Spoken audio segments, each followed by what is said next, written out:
Suspense. For you men and women in the armed forces of the United Nations, we present one of America's top spine tinglers. A radio rebroadcast of a program dedicated to the mysterious, the unusual, and sometimes the supernatural. A program of suspense. The producer of Suspense asks you to almost believe that the following is true. Very well.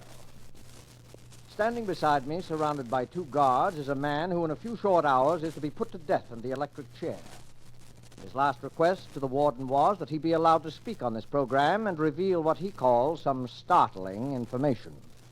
The warden naturally turned to us, and we at once complied, anxious at all times to do anything, however strange, that will hold our listeners in suspense.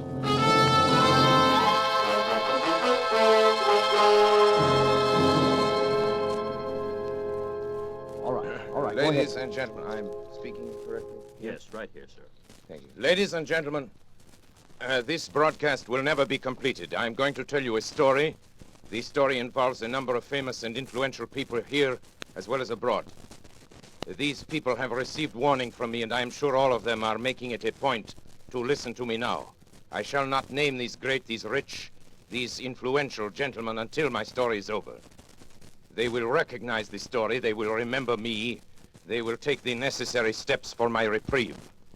I shall expect a full pardon and safe conduct to a neutral country. These are my terms. I shall expect word of this to be brought to this studio during this broadcast.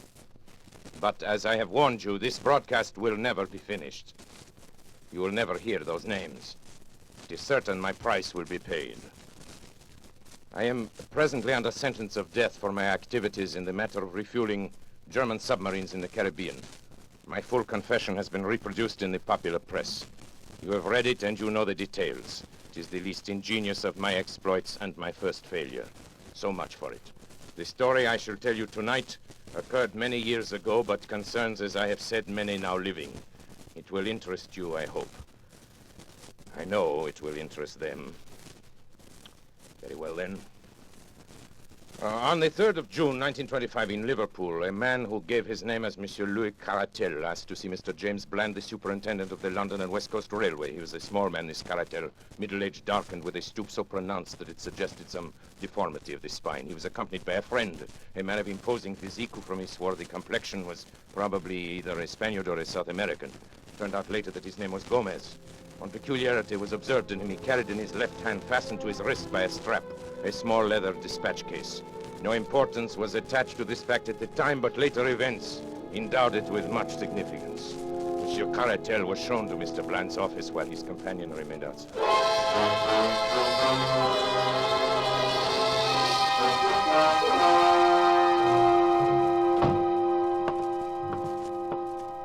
How do you do, monsieur? My name is Louis Caratel. Yes, sir. What can I do for you? I have just arrived from Central America this afternoon. It is extremely urgent that I reach Paris without a moment's delay. Paris, eh? It's too bad.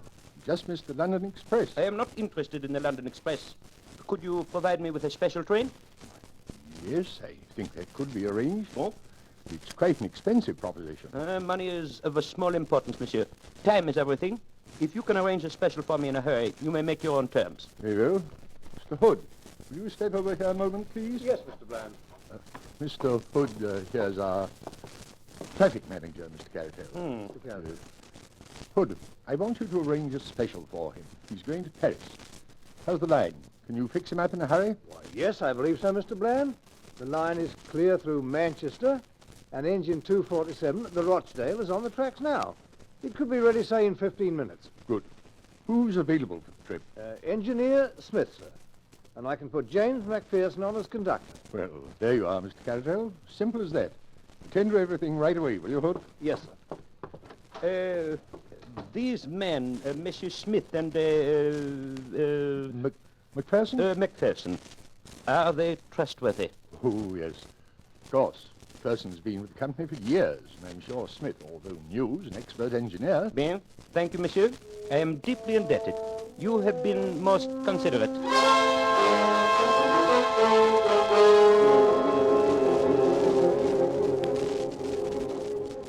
At 4:31 exactly by the station clock, the special train with Caratel and Gomez steamed out of the Liverpool station.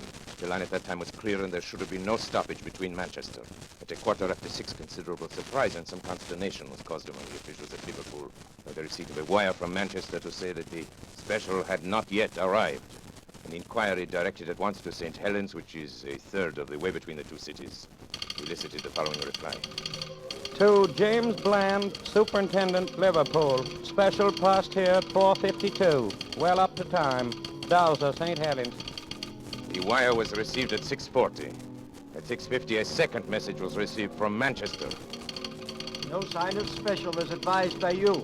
And then, 10 minutes later, a third, more bewildering. Presume some mistake is proposed running of special.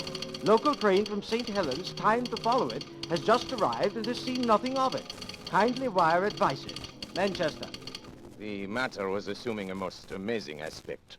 Although in some respects the last telegram was a relief to the authorities at Liverpool. If an accident had occurred to the special, it seemed hardly possible that the local train could have passed down the same line without observing it. And yet, what was the alternative? Where could the train be? A telegram was dispatched to each of the stations between St. Helens and Manchester, and the superintendent and his traffic manager waited in the utmost suspense at the instrument for the series of replies. The answers came back in the order of questions, which was the order of the stations beginning at St. Helens.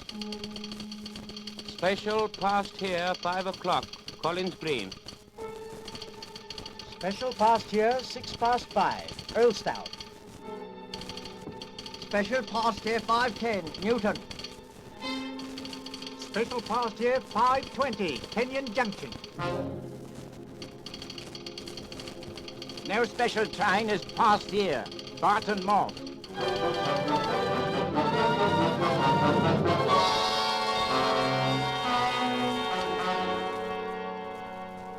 Hood, this is unique in my 30 years of experience. I can't understand it, Mr. Bland.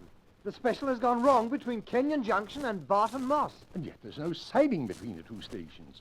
Special must have run off the rails, jumped the track. But how could the 450 Parliamentary pass over the same line without seeing it? There's no alternative, Hood.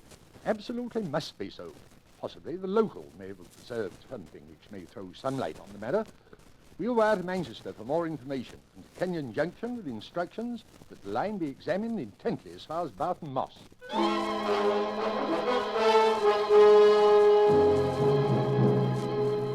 The answer from Manchester came within a few minutes. No news of missing special. Driver and guard of local train positive no accident between Kenyon Junction and Barton Moss. Line quite clear and no sign of anything unusual. Manchester.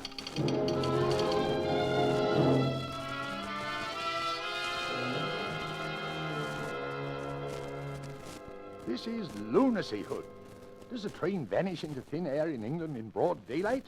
The thing's preposterous. An engine, a tender, car, 5 human beings, and all lost on a straight line of railway. It's impossible.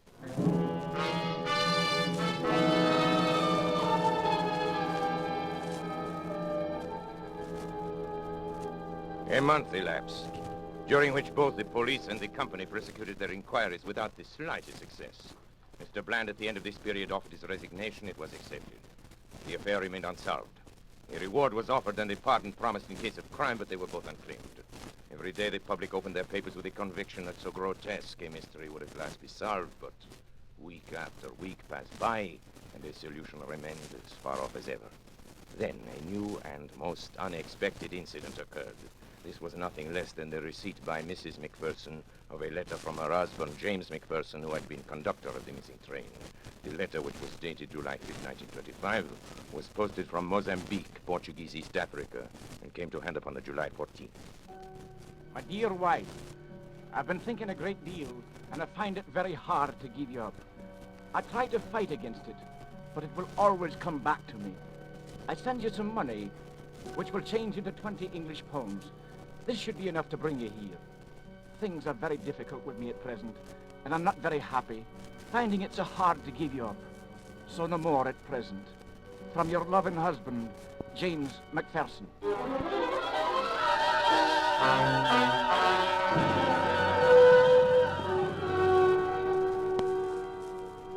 For a time, it was confidently anticipated that the letter would lead to the clearing up of the whole incident. As directed, Mrs. McPherson sailed to Portuguese East Africa.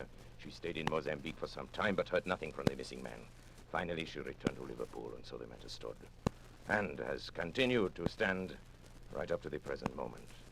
Incredible as it may seem, nothing has transpired during those 18 years which has shed the least light upon the extraordinary disappearance of the special train which contained Monsieur Caratel and his companion, Mr. Gomez. And McPherson, the conductor, Smith, the engineer, the fireman named Slater. And now, after all this time, I shall clear up the entire affair. And unless I hear from those so highly respectable gentlemen who were my employers and who are completely implicated in the crime, unless I hear from them before I'm finished, their names will be revealed on this broadcast. Take final warning, gentlemen. You know I mean what I say. If you are smart, you are at this moment arranging my reprieve. I must remind you, time is short. You have just 6 minutes. Now, for the interest of my other listeners, I shall resume the story of the lost special. In a word, there was a famous trial in Paris in the year 1925, perhaps you recall it, in connection with a monstrous scandal in politics and finance. How monstrous that scandal was can never be known except by such confidential agents as myself. At stake were the honor and careers of many of the chief men of Europe and the United States.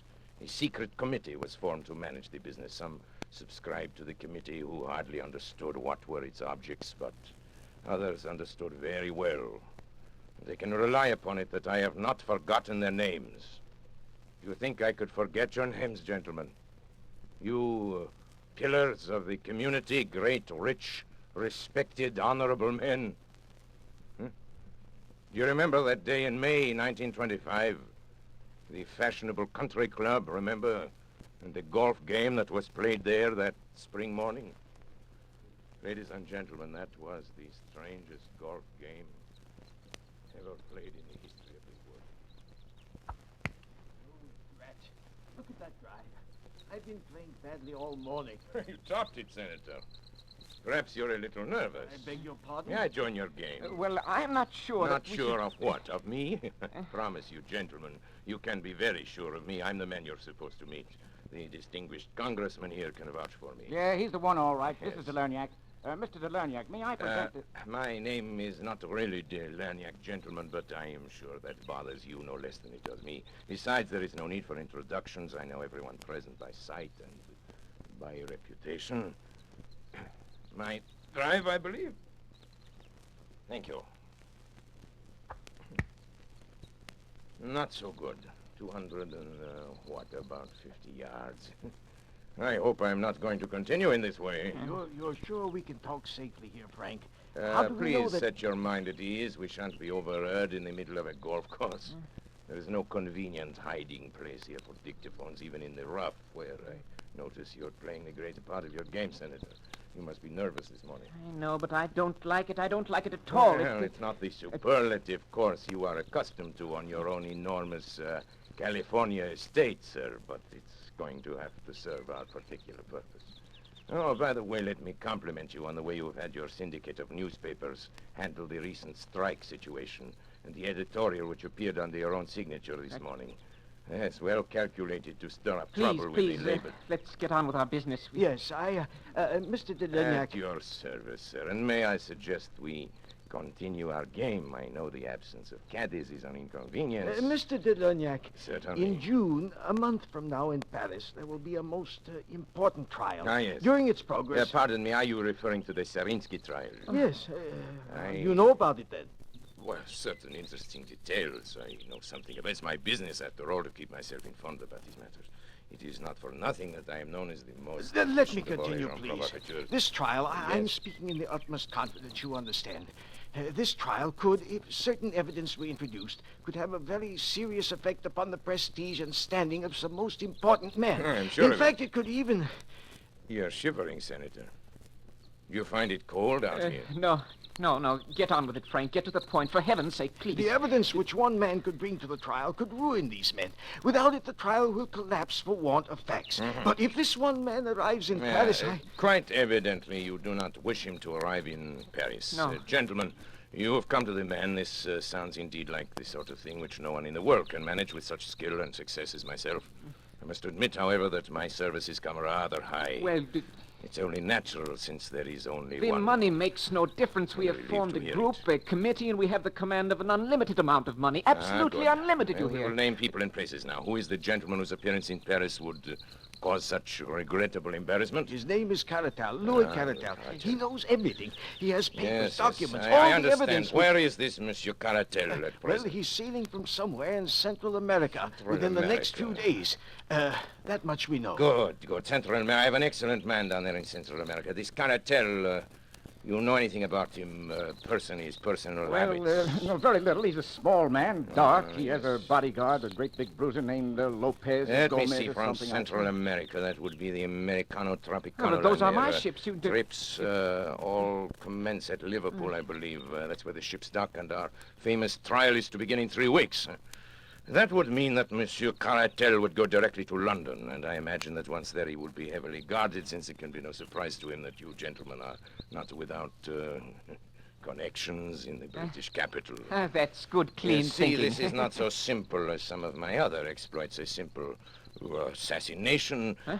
There's your ball, sir. You're playing a Dunlop 38, aren't you? Huh? Oh, yes, to be sure, yes. Quite. As I said, a simple assassination, the usual clumsy job, will not do here. The documents might, after all, be found. The bodyguard might survive somehow, and then we have accomplished nothing, not so? Yes. Are you going to play? Yes, of course. Topped it again, I'm afraid. Shall we proceed? I already have 3 plans in my head, gentlemen. I have a plan for nailing him at the Central American port from which he embarks. I have a plan for his disposal aboard the ship. But in each of these cases, I, Delerniac, will be unable to be present, so there is the chance of failure. I will think of a 3rd plan, gentlemen. I shall sail immediately to Liverpool. On my way there, sitting on the deck in the May sunshine, I shall conceive my 3rd plan. It must be something special. Something very special. Ha! There I am. Is this your famous water hazard? Well, I think a number 7 iron will do it.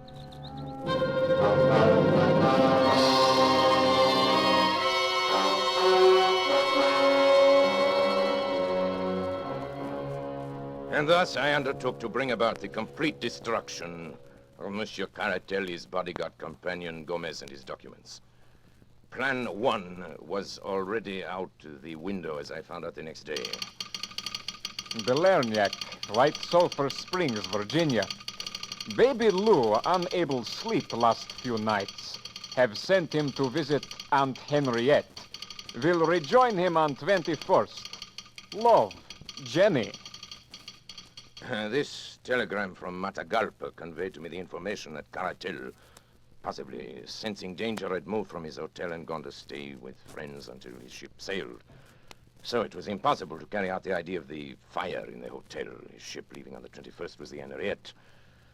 On my 4th day at sea, I heard from her. Delernac, Barrancaria. Ship-to-ship communication from Henriette Tropicana line. Presented Grace your box of chocolates. Louise has given up candy for Lent. Grace still wants us all together for 29th birthday party. Will be really special. Ralph. This meant that poison had been given to Gomez, the bodyguard, in an effort to get him at least out of the way. He had been unable to succumb to it. He'd thrown off the effects, and is evidenced by the report that we would all be together on the 29th. Now, Caratel had refused to eat the food containing the poison. So much for Plan 2, which was not worthy of me anyway, since there was always the possibility of the bodies being found in the ocean. The man Gomez was carrying the documents in a dispatch case strapped to his wrist, and I must tell you something now. I was glad, mind you, that we had failed so far, for the plan I had conceived on the night I arrived in Liverpool was so magnificent. So absolutely unprecedented in the annals of crime that I owed it to myself, to my employers, and to history to carry it through. The inspiration came from the words in the code telegram which indicated that Cartel would arrive in London and hire a special train there to convey him from Liverpool. My British agent, Mr. Moore, and I contrived to buy over several officials of the railway. Now, here begins the story. First, the division head, who helped us employ James McPherson, whom we contrived to be the conductor of any special train we designated. Then further, at a sum that would make them independent for life, we bought over an engine driver named Oswald Smith and the fireman John Slater. These men, we arranged with the division head, would be assigned to whatever special train was hired by Cartel. On the afternoon of June 3rd, as I was sitting in my room at the inn at Barton Moss, the call I had been awaiting came through. It was McPherson reporting. Hello, Mr. Delanyak. We shall be leaving in a few minutes. He's hired the special. Good. Smith will be engine driver and Slater fireman. And of course, I'll be in charge. What about Moore? Will he be aboard? Afraid not, sir. He gave them quite a story about having to reach his sick wife and all. But Caratal would have none of it. You said, though, sir, that it didn't matter. It does not matter. What time will you pass Kenyon Junction? Let me see, sir. If we leave the next few minutes, we should be there at 5:10. 5:10. It's a 49-minute run, sir. 45 minutes. I can make it, but delay all you can before you start. Yes, sir. I guess it's all up to you from now on. Best of luck, sir. Oh, here they come, sir. Goodbye.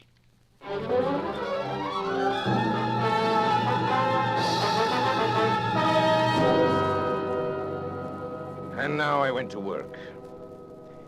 Everything had been prepared for days before, and only the finishing touches were needed. The sidetrack, just before Barton Moss, leading to the abandoned Heartsease mine, had once joined the main line, but it had been disconnected when the mine had been worked out some years before.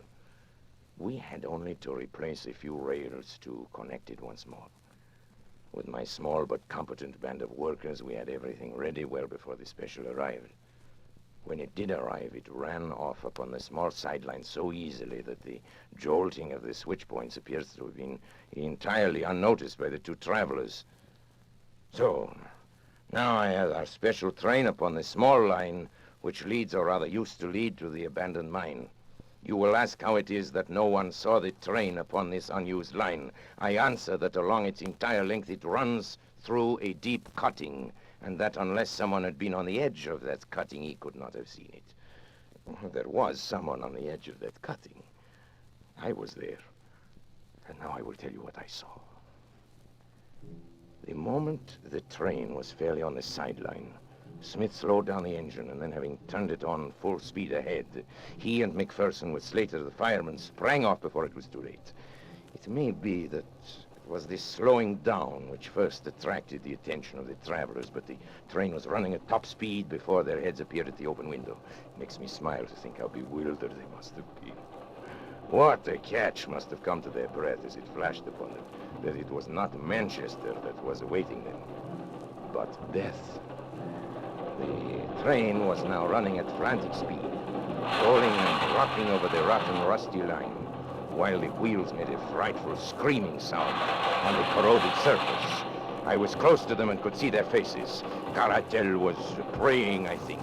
There was something like a rosary dangling out of his hand. The other, Gomez, roared like a bull, but was drowned out by the incredible noise of the train. He saw me standing on the bank, and when he realized he couldn't be heard, he beckoned to me like a madman, tearing at his wrist and hurling the dispatch box out of the window in my direction. Of course, his meaning was obvious. Here was the evidence that they would promise to be silent if their lives were spared. It would have been very agreeable if it could have been done so, but business is business. Besides, the train was now so much beyond our control as it was theirs. He ceased his howling and gesturing when the train rattled around the curve, and they saw the black mouth of the mine yawning before them. They were struck silent by what they saw, and yet they could not withdraw their heads. The sight seemed to have paralyzed them. I had wondered how the train, running at a great speed, would take the pit, and I was much interested in watching it. One of my colleagues, who had joined me there, thought it actually would jump it, and indeed it was not very far from doing so. It leaped into the air and seemed to hang suspended for a moment. The funnel flew off into the air, and then the van, the car, and the engine were all smashed up into one jumble, which choked the mouth of the Great Britain. Something gave way in the middle, and the whole mass of iron, coal fittings, wheels, woodwork, and cushions crumbled together and crashed into the mine.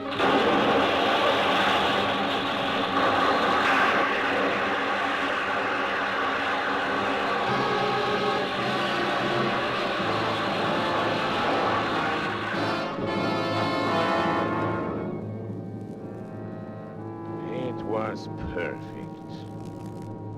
The deep muddy water standing in the bottom of the pit 200 feet below responded to the intense heat of the engine boilers. It hissed loudly and blew great bubbles of black mire into the air. At the same time, the walls of the pit, loosened by the impact of the train as it struck the opposite side, gave way, and a mighty avalanche of rock and dirt thundered down upon the wreckage of the train as it settled with a low, hissing sigh, and was covered forever by the mud and mire, the vapor hanging in the air shredded off into thin, small wisps, and all was quiet again in the Heartsease mine. And now, having carried out our plan so successfully, it remained only to leave no trace behind us. Our little band of workers at the other end had already ripped up the rails and disconnected the sideline, replacing everything as it had been before. We were equally busy at the mine. The lines which led to it were torn up and taken away. Then, without flurry but without delay, we all made our way out of the country, most of us to Paris, my English agent to Manchester, and Macpherson to East Africa. Word in passing about Macpherson, who was foolish enough to write to his wife and tell her to meet him in Mozambique. And naturally, we took steps to ensure that this meeting would never come about. I have sometimes thought it would be a kindness to write to Mrs. Macpherson and to assure her that there is no impediment to her marrying again. But of the lost special, let the English papers of that date tell how thoroughly we had done our work and how completely we had thrown the cleverest of their detectives off our track. You will remember that Gomez threw his bag of papers out of the window, and I need not say that I secured that bag and brought them to my employers. It may interest my employers now, however, to learn that out of that bag, I took 1 or 2 little papers as a souvenir of that occasion. I had no wish to read the information obtained by these papers, but it is now, it's less than a minute before my broadcast is over, and I have received no word. It is the final hour. I see at the other end of the studio the engineer waving his hands at me that my time is almost up. Well, I gave you warning. You had your chance, gentlemen. Very well. Now I reveal your names. And the first name I reveal is that of Charles Horton. Ladies and gentlemen, they're trying murder. I want you to hear these names quickly. I know you will avenge me. The names are...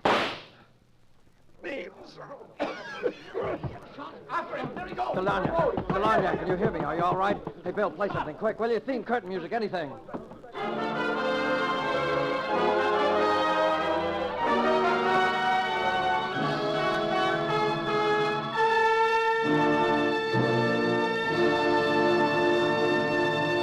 And so closes the Lost Special by Sir Arthur Conan Doyle, starring Orson Welles. Tonight's tale of Suspense.